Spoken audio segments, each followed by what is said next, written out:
You don't mimic a mechanical system with an electronic system. You build an electronic system to do things that a mechanical system can't do. Doing products differently, but with an intent to make bike riding better is kind of our goal. And that's where XX1 came from, that's where Eagle comes from, and that's where AXS is coming from, which is trying to make the bike ride better.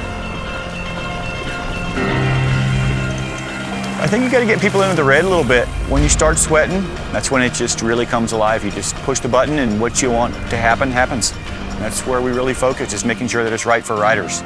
Pushing a shifter is not so hard today, but if you can make it easier, you can make it better, you can make it smoother, that's kind of what we wanted to do.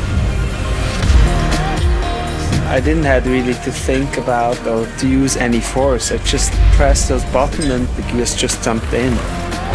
AXS is the umbrella that all of SRAM and RockChalk's electronic components live under. All these things come together to make the next generation of superbike. Basically, on a mountain bike, we have three functions. We have a seat post, we have an inboard shift, and we have an outboard shift. Those three functions are controlled by two controllers at the moment. You can use the AXS app to tell the products to do exactly what you want them to do, and that's what kind of gives us a lot of really cool opportunities in the future to do neat stuff. You could use drop bar controllers with mountain bike rear derailleur and cassette, so you can build any kind of bike you want to build.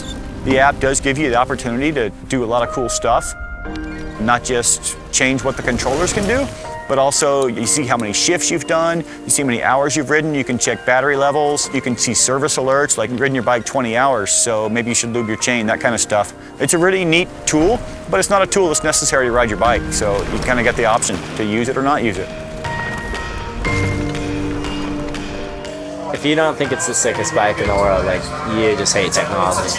Like, that's flat out, man. It is the sickest looking bike ever. Just no cables up there, no spaghetti mess.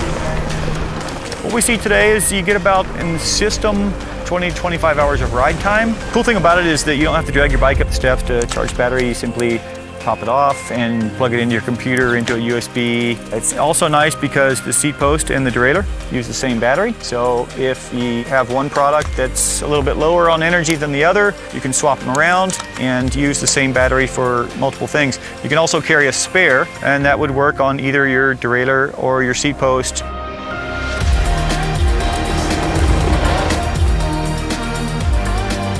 We built safety devices into this derailleur, one of which is a gearbox clutch. If it gets hit, it will move out of the way. It will then come back to the original position that it was in before. So in most cases, you don't even notice that something has happened. There's no need to reset it. It's simply a safety feature built into the derailleur to make sure that in the event of a smash, that nothing breaks. You remove hydraulic cables, you remove mechanical shifting and cables. The bike gets cleaner, it gets quieter. There's less things bouncing around on the front of the bike.